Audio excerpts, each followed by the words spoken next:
Morning, man. Starboard 10. Okay, guys, let's roll.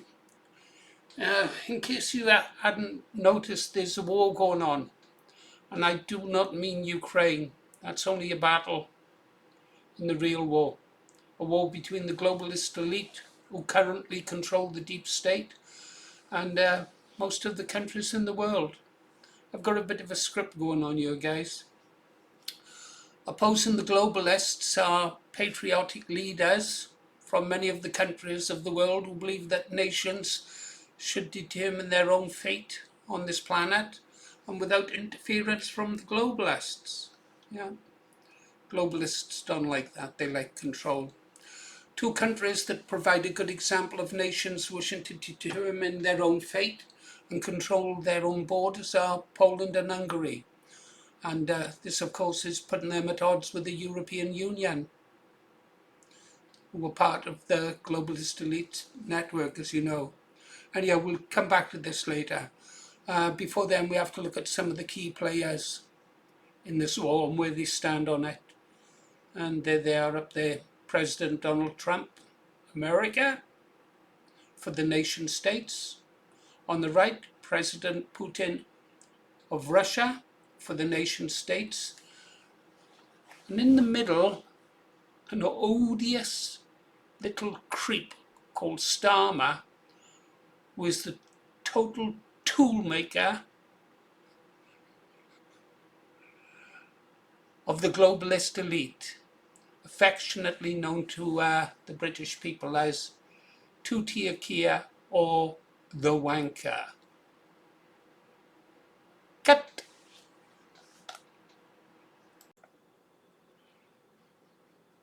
Okay, now let's take a look at the key players. First then, up on the left, as if he needs an introduction, is Donald J. Trump. And he's the real key player in this. If anything happens to him, it is actually game over for the nations that wish to govern themselves. The last president who tried to dismantle the deep state and destroy the globalists' elite power was President John F. Kennedy. I can actually remember where I was when I had the news that he'd been shot. I think I must have been 14. It was just before I joined the Royal Navy. Tell you about that another time. Yes, the last person who tried to destroy the globalists was President John F. Kennedy, who was assassinated with the assistance of his own federal agencies. They also assassinated his brother Robert, didn't they? Let me think. Yeah, Lee Harvey Oswald shot President Kennedy, and he in turn was killed by Jack Ruby Stein, I think it was. Yeah. We'll never find out the real truth about it. And his brother Robert was assassinated by someone called Saran. Can't remember the details there. Now, let's have a look at this video clip of John F. Kennedy a moment. There he is. My parents were really upset when they killed him. I got to be honest, I was coming from a family that took a deep interest in politics. Let's listen to what the man had to say that cost him his life. For we are opposed around the world by a monolithic and ruthless conspiracy that relies primarily on covert means for expanding its sphere of influence, on infiltration instead of invasion, on subversion instead of elections, on intimidation instead of free choice, on guerrillas by night instead of armies by day. It is a system which has conscripted vast human and material resources into the building of a tightly knit, highly efficient machine that combines military, diplomatic, intelligence, economic, scientific, and political operations. Its preparations are concealed, not published. Its mistakes are buried, not headlined. Its dissenters are silenced, not praised. No expenditure is questioned, no rumor is printed, no secret is revealed. No president should fear public scrutiny of his program, for from that scrutiny comes understanding, and from that understanding comes support or opposition, and both are necessary.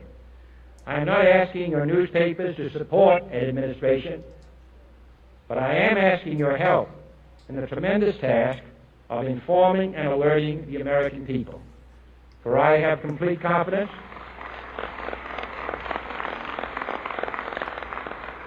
in the response and dedication of our citizens whenever they are fully informed.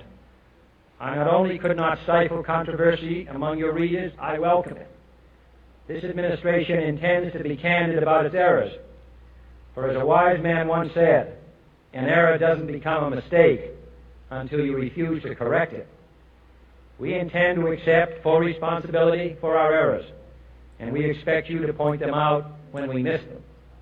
Without debate, without criticism, no administration and no country can succeed, and no republic can survive. That is why the Athenian lawmaker Solon decreed it a crime for any citizen to shrink from controversy. And that is why our press was protected by the First Amendment, the only business in America specifically protected by the Constitution, not primarily to amuse and entertain, not to emphasize the trivial and the sentimental, not to simply give the public what it wants, but to inform, to arouse, to reflect, to state our dangers and our opportunities, to indicate our crises and our choices, to lead, mold, educate, and sometimes even anger public opinion. This means greater coverage and analysis of international news, for it is no longer far away and foreign, but close at hand and local. It means greater attention to improved understanding of the news, as well as improved transmission. And it means, finally, that government at all levels must meet its obligation to provide you with the fullest possible information outside the narrowest limits of national security. Well, there you have it, guys. I'll put a link to the full video in the descriptions. I think it was that speech that cost him his life. He was a great president, but he was a bit naive. I don't think he quite realized how much control the globalists had over the press. A tragedy, a great man. Okay, we have to move on. You know what, guys? I think I'm going to have to break this video up into several parts. I think I'll end on that bit there, and then we'll come back in the next video to talk about Tutiakia, the wanker. Okay, for now you've been listening to Paul Morris, the Green Arrow. I've got to go take my wife to have something done. Yes, I'm thinking of having her neutered. No, she can't hear. Okay, see you on the next one, guys.